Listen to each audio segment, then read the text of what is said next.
Olá, pessoal, tudo bem com vocês? Tô aqui na beirada da rua. Não sei se eu vou conseguir falar com vocês aqui.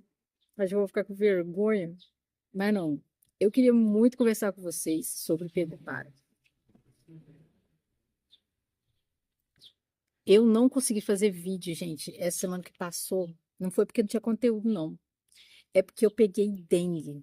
E aí, assim, eu tô com umas coisas, sabe, ainda muito esquisitas. Olha minha boca toda ressecada, meu nariz aqui por dentro tá todo ressecado, meus pés estão doendo. Foi assim, eu tô achando que é chikungunya. Eu fiz a sorologia, tô esperando chegar o, o resultado.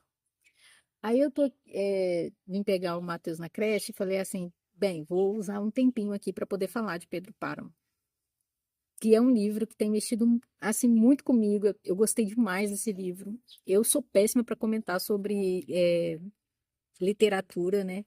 A gente que segue aí grandes, sem ninguém passando na rua, agora tem um monte. A gente segue esses booktubers que sabem contar histórias, e eu fico pensando, meu Deus, eu não consigo juntar duas linhas da história para fazer sentido, mas eu vou tentar. Pedro Páramo é um romance único do Juan Rulfo. O Juan Rulfo, ele é um autor que não escreveu nenhum outro romance, mas escreveu alguns contos. Eu não conheço os contos dele. A única obra que eu li dele foi o Pedro Páramo. E esse livro, ele é aclamado como um livro único, sabe? A história, o jeito de contar a história, é como se fosse assim a semente de uma espécie de forma de romance, sabe? Então, ele inspirou o Gabriel Garcia Marques. Teve um outro autor também que todo mundo fala que ele inspirou, enfim, que assim, pessoas que leram aquele livro e se inspiraram para suas obras e foram também muito bem-sucedidos. E ele, cara, ele só escreveu esse livro. E as pessoas, e teve até um jornalista que falou que ele mesmo disse que ele tinha um voo, ele tinha, sabe, tudo para dar certo, mas que cortaram as asas dele. E aí eu não sei o que ele quis dizer com isso, ninguém sabe. O que foi que segurou a mão de Juan Rulfo para escrever mais. Mas a história de Pedro Páramo é uma história com tantas camadas, e eu custei entender. Na verdade, eu peguei o livro para ler, eu terminei de ler aquele livro e eu não entendi o livro. Aí, tem 2 anos já que eu fico lidando com esse livro na minha casa. É um romance de 120 páginas. Ele tá lá, paradinho. Eu olho para ele e falo, um dia eu ainda vou entender essa história. E aí saiu um filme da Netflix, gente. Saiu um filme Pedro Páramo na Netflix. E eu falei assim, não, vou ver esse filme, com certeza. Aí eu tinha mais ou menos a história na minha cabeça e coincidiu de eu ver um vídeo do Paulo Hatz falando sobre eh, um livro. Agora eu esqueci o nome, vou botar a capa aqui. E quando eu li a sinopse, eu falei, meu Deus, isso é Pedro Páramo, né? Aí ele até falou de Gabriel Garcia Marques também, né, naquele livro. Aí eu falei, ah, não, tem alguma coisa a ver com Pedro Páramo. E aí eu quero ler esse outro livro, né? Não é, eu acho que não é do meu estilo, mas eu fiquei curiosa de ver a concordância assim das histórias. Aí eu peguei e vi o filme maravilhoso. Aquele filme da Netflix é uma super indicação, eu indico demais vocês verem. São 2 horas e 12 minutos, 13 minutos de filme, muito bem gastos. Ficou assim, ai gente, impressionante. A minha mãe falou assim, Bruna, eu queria ver um filme, porque eu não consigo ver um filme bom. Aí eu falei, ai mãe, você tem que ver Pedro Páramo. Ela, Bruna, não vou ver esse filme, não. Eu expliquei pra ela mais ou menos o filme. Falou, vou ver não, porque não é do meu estilo esse tipo de filme. Aí, peguei o livro de novo para ler. Ótimo, já li o livro. Eu li o livro quase 2 vezes, né? Porque eu fui e voltei para poder ficar vendo as coisas. A história é o seguinte: Pedro Páramo é o rancor em pessoa. É assim que um dos personagens, né, um filho bastardo de Pedro Páramo, define o pai. Né? Ele fala: Pedro Páramo é o rancor em pessoa. Quando você tem a ideia geral da história, você vai entendendo que esse homem não estava brincando. Ele é a personificação do mal, né? O pai da Susana, que é uma menina de quem Pedro Páramo gosta muito na infância, diz a mesma coisa. Ele é a maldade em pessoa. Ele extrapola tudo que tem de ruim dentro dele para fora, sabe? Ele é um corrupto e um corruptor. Ele é um ser maligno. É impressionante. E ele consegue devastar não só a vida dele, sabe, pessoal, mas ele consegue devastar a vida de todo mundo dentro de Comala, que é, né, o lugar onde ele mora, com a família dele. E aí o pai morre, a mãe morre, e ele fica com a propriedade da família. Só que a propriedade da família, que é uma casa em Comala, uma casa grande, muito bonita, e uma fazenda chamada Média Luna. Ele herda essas coisas, mas ele herda uma dívida muito grande. E o administrador de Média Luna, tem uma pele aqui, tá me irritando. O administrador de Média Luna vai falar com ele, fala, Pedro, olha, nem trata ele bem, sabe? Ele fala, esse menino, esse moleque, o pai dele sempre falou mal dele, ele é um preguiçoso, ele não serve pra nada e tal. Aí ele falou assim, tem muitas dívidas, né? A fazenda acabou, já vendi o gado, já vendi tudo e a gente ainda tem que pagar 3 famílias. Aí ele fala de 3 famílias, fala os Preciado, os não sei das quantas e os não sei dos que lá. Aí ele vai resolver, ele vai falar assim, eu não quero saber quanto que a gente deve, eu quero saber a quem nós devemos, porque na cabeça dele, ele já tinha estratégia para poder saldar essas dívidas sem ter que realmente desembolsar dinheiro, né, minha gente? E aí, ele vai sendo movido por uma coisa lá da infância dele. Todas as maldades que ele começa a fazer a partir dali, da morte do pai e da mãe, são coisas que ele. A semente desse mal foi plantada lá atrás, quando ele perde uma paixonite que ele tinha na infância, que é Susana, né? Então vamos voltar um pouquinho. A Susana e o Pedro eram amigos, né? Eles ficavam juntos. Ele era assim apaixonado nela. Depois eu vou até colocar aqui alguns trechos das coisas que o Pedro fala sobre a Susana, que são coisas assim poéticas, maravilhosas, coisas lindas, né? Eu acho que foi a única coisa bonita assim que ele viveu. O resto foi tudo maldade, né? Susana, disse. Depois fechou os olhos. Eu pedi que você voltasse. Havia uma lua grande no meio do mundo. Eu perdia meus olhos olhando você. Os raios da lua filtrando-se sobre a sua cara. Não me cansava de ver essa aparição que era você. Suave, esfregada de lua, sua boca inchada e suave, umedecida, colorida de estrelas, seu corpo transparentando-se na água da noite. Susana, Susana San Juan. Pensava em você, Susana, nas colinas verdes. Quando soltávamos pipas na época do vento, ouvíamos lá embaixo o rumor vivo do povoado, enquanto estávamos acima dele, no alto da colina, conforme ia embora o fio de cânhamo arrastado pelo vento. Ajuda aqui, Susana. E mãos suaves apertavam-se em nossas mãos. Solta mais linha. A centenas de metros acima de todas as nuvens, além, muito além de tudo, você está escondida, Susana. Olhava as gotas caindo, iluminadas pelos relâmpagos, e cada vez que respirava, suspirava, e cada vez que pensava, pensava em você, Susana. Então, visto todas essas coisas, essa menina sai, essa menina vai embora. A mãe dela morre e ela vai embora de Comala.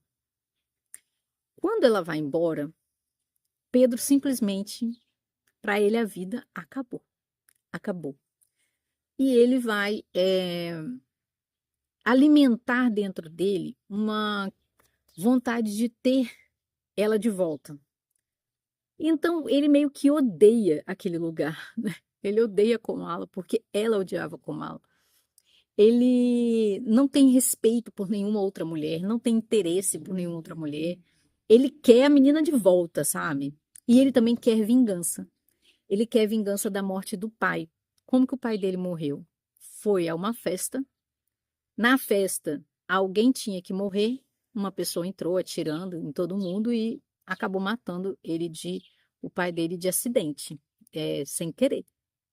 E ele, nessa festa de casamento, tinha várias pessoas e o Pedro não estava lá, mas ele vai dar um jeito quando ele consegue recuperar um pouco do dinheiro da família, ele vai dar um jeito de correr atrás de quem estava nesse casamento e ele vai matando essas pessoas, né, procurando saber quem foi que matou o pai dele. Então, essas mortes são muitas, muitas. Você imagina uma festa de casamento e ele vai investigando. Você estava na festa de casamento? Quem mais estava lá? E pá, matava. Até encontrar o assassino do pai. E ele tem os capangas, assim, mais obedientes da face da terra, né? Enfim, aí quando esse rancor, essa maldade, tá ali plantada no coração do Pedro durante toda a sua juventude, morre a mãe e o pai, ele vai e fala, bem, os preciados, a gente tem como saldar essa dívida, porque eram duas mulheres. Uma foi para Colima, que é uma outra cidade, e só ficou a irmã. Ele falou, vou casar com essa irmã. E aí ele casa com essa Dolores Preciado. Quando ele se casa com ela, ele fica com a propriedade dela porque ele casa em comunhão de bens. Olha que inteligente.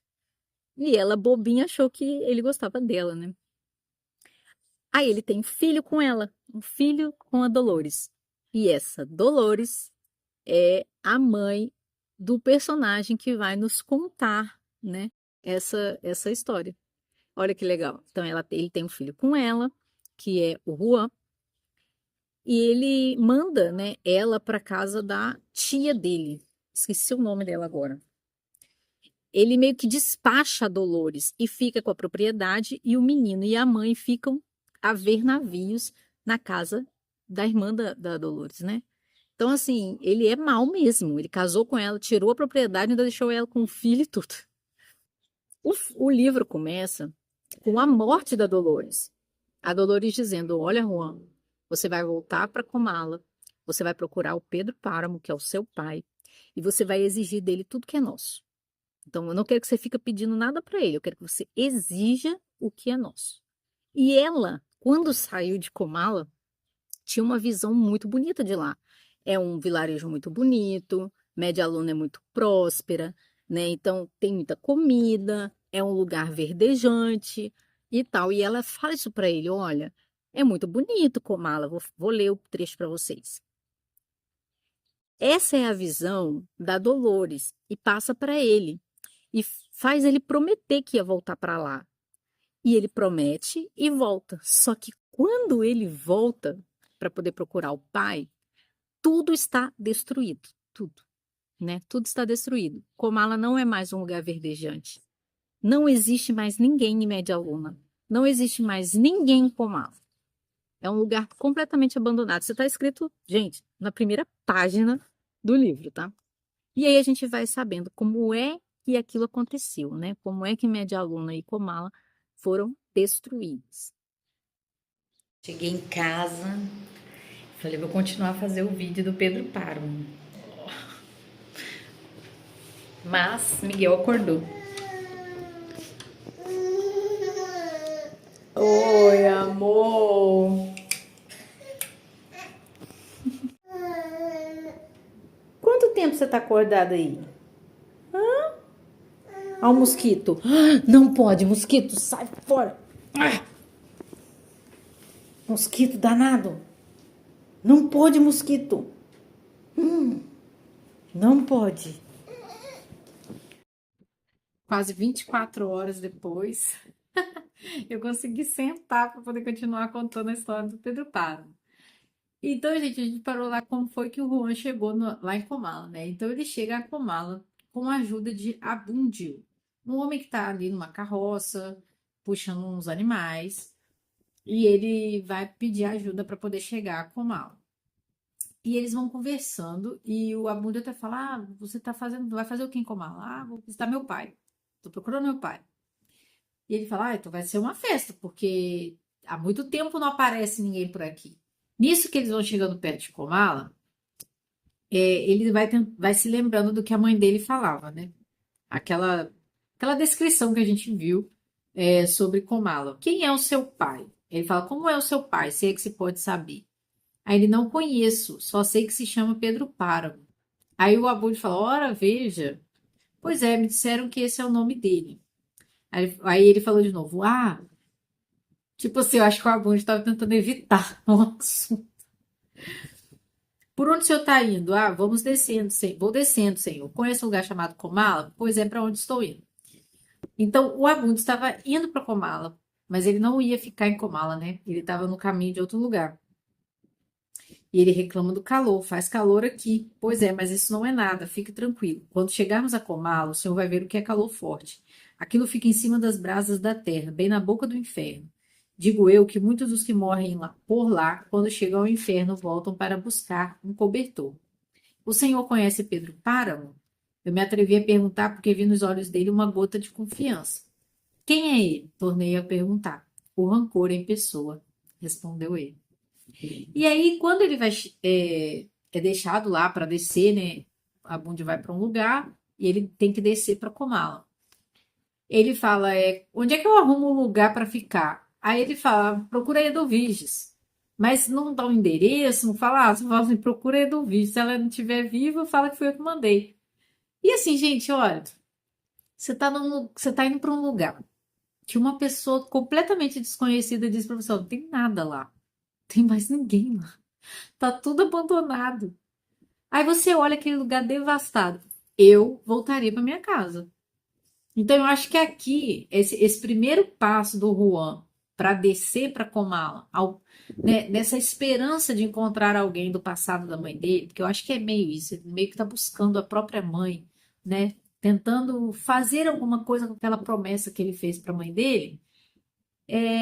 Já mostra essa coisa do realismo fantástico, porque é o tipo de coisa que você vai falar, uma pessoa normal não faria. Acho que uma pessoa normal não iria por esse caminho, né? Eu ia voltar para minha casa. E ele desce, gente, ele desce para aquele lugar super quente, pedregoso, totalmente abandonado e vai atrás daí do vice. Mas não tem ninguém lá. Não tem ninguém lá. Olha só, ao passar num cruzamento, vi uma senhora envolta em seu chale e que desapareceu como se não existisse. Depois meus passos tornaram a se mover e os meus olhos continuaram espiando o vazio das portas. Ele foi descendo e foi olhando aquele lugar todo abandonado. Então ele ia olhando para dentro das casas, vendo como é que estava tudo vazio e tal. Até que a mulher apareceu novamente na frente dele. Boa noite, ela me disse. Seguia com o olhar e gritei: Onde mora a dona Eduviges? E ela apontou com o dedo: Lá, na casa que fica ao lado da ponte. E ele vai seguindo o barulho do rio e encontra a casa da dona Eduviges. Aí, gente, a partir daqui é uma conversa muito esquisita, porque ele chega na casa da dona Eduviges e ela fala assim: Ah, sua mãe falou que você ia chegar. Sua mãe falou que você ia chegar hoje. E ele falou: Mas a minha mãe morreu. Como foi que ela me avisou? Que ela te avisou? Aí ela me falou assim: Ah, realmente ela tava com uma voz meio esquisita. Gente, ele continua em comala. Eu virava as costas e ia embora. Não tem como. E aí ela coloca ele num quarto para ele dormir. Ah, sua mãe só me avisou hoje, mas antes de você dormir, desce aqui para você poder comer alguma coisa. Começa a contar para ele a história de que ela deitou com o Pedro Páramo no primeiro dia de casamento da mãe dele, que ela e a mãe dele eram muito amigos e tal. E aí essa conversa que ele vai tendo com ela vai revelando que ela tem alguns poderes de escutar, né, escutar as pessoas mortas e tal.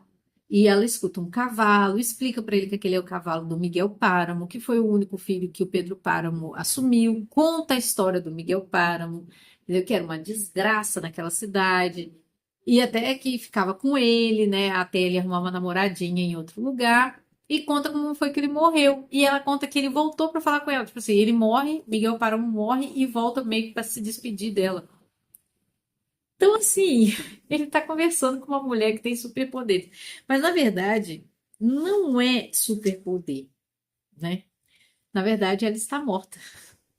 Ela está morta e ela morreu. Ela até meio que dá uma dica, assim, de que. Ai, meu Deus do céu, caminhão. Ela diz que o negócio é morrer quando se quer e não quando Deus quer, né? Então ela fala, né? Ela se matou. E ele fala assim: Eu achava que aquela mulher estava louca, depois não achei mais nada. Eu me senti no mundo distante e deixei me arrastar. Meu corpo, que parecia afrouxar-se, dobrava-se diante de tudo. Havia soltado suas amarras e qualquer um podia brincar com ele como se fosse de trapo. Então ele já estava envolvido naquele ambiente ali de Comala, abandonada, conversando com uma mulher que estava morta. Que ele não se deu conta de que ela estava morta. Não só ela, mas a mulher vestida de trapos também, que passou por ele, né, de chale preto. E aí o livro pode parecer um pouco confuso, porque a partir, né, dessa de que ele chega lá, se apresenta e tal, eles têm essa conversa, já vai falar do passado, entendeu? Já vai começar a falar do Pedro Páramo com a Susana. Então, esse vai e volta do livro pode te deixar confuso, entendeu? Mas eu já contei a história do Pedro para vocês, né? Então, quando vocês pegarem o livro para ler, vocês já vão entender o que está acontecendo. E a história do Juan, eu não vou contar como que ele vai descobrindo que aquele lugar está todo tomado de gente morta. E ele vai encontrando essas pessoas e conhecendo a história dessas pessoas. E mais para frente você vai ver, não muito longe, você vai entender que ele não está falando com você, né? O Juan não está falando com você, ele não está te contando como isso aconteceu. Ele está contando para Doroteia, né? Ele está conversando com a Doroteia. E ele, na história, também já está morto. Entendam isso. Quando ele está morto, conversando com uma mulher morta, e eles ficam escutando gente, pessoas de outras sepulturas, entendeu? Meio que todo mundo que morre em Comala é uma alma penada.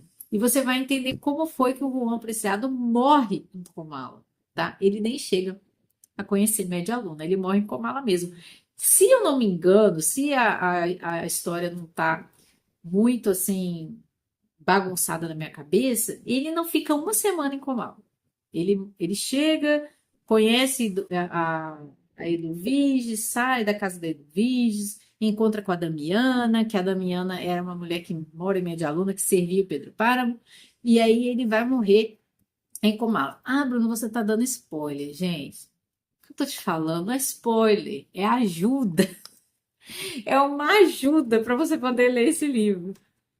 E aí, depois que você entende que ele está falando com a Doroteia, eles vão continuar conversando. Você vai entender que eles estão conversando, né, sepultados, um do lado do outro, e eles vão começar a escutar a voz de uma outra mulher na sepultura. Essa mulher que está na sepultura é Susana, né? E aí você vai caminhando para o final da história, para você entender como foi que Comala, né, foi destruída e devastada pela fome, as pessoas deixaram Comala, pessoas morreram em Comala, e Medialuna também definhou por conta de um sentimento de vingança que o Pedro Páramo tinha, principalmente, né, depois da morte de Suzana.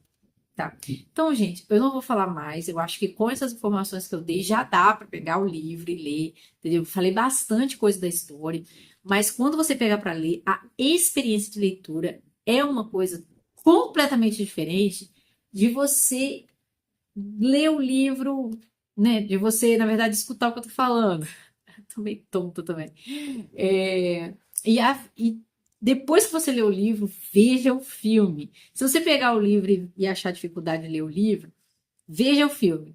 Mas tenta primeiro ler o livro. Porque o filme é muito bom, muito bom. Quase que se a pessoa falar assim, eu não quero ler esse livro, eu falo, veja o filme, porque ficou ótimo, ótimo, ótimo. Eu nunca vi uma adaptação assim tão boa. Sério mesmo. Fica aqui, gente, a minha indicação desse livro de literatura clássica, sul-americana, uma leitura que, nossa, é um livrinho que eu vou comprar até uma edição melhorzinha para mim, para eu poder ter ele bem bonito aqui em casa. Essa edição aqui é da Best Bolso, só que é assim, é uma edição de folha branca, pequenininha, já tá toda amassada, meus meninos já pegaram, já amassaram. Então eu vou adquirir, né, uma edição mais legalzinha dela. E eu espero que vocês tenham gostado dessa resenha, tá? Uma resenha meio vlog, meio maluca. E eu quero avisar já que vou resenhar. A próxima resenha que vai sair aqui no canal vai ser essa aqui, Um Sentido para a Vida, Psicoterapia e Humanismo, do Viktor Frankl, que vai ser uma meia resenha, tá? Porque vocês vão entender porque depois. E também estou lendo 100 Anos de Solidão. Eu gostaria de fazer um comentário com vocês aqui rapidinho. Ninguém fala que em começo 100 Anos de Solidão é meio pornográfico. Vocês já ouviram falar isso? Cuidado, cuidado se vocês forem ler 100 Anos de Solidão. O início não é muito legal, não. Eu tô nas primeiras 50 páginas. E eu achei assim muito engraçado mesmo. E tem. Por que que eu tô lendo 100 Anos de Solidão? Porque ele tem um realismo mágico, né? Essa coisa meio. Você lê umas coisas tipo assim: ah, um cigano chegou com um tapete voador. E realmente é um tapete voador, não é nenhum truque, não. Então você tá lendo um livro e de repente aparece um tapete voador, assim, igual aqui, você tá lendo e aparece fantasmas, acontecem coisas assim extraordinárias que é levado como natural, entendeu? Até mesmo antes de Comala sucumbir, você vai ver pessoas com algumas percepções assim, meio paranormais. Então é isso, gente.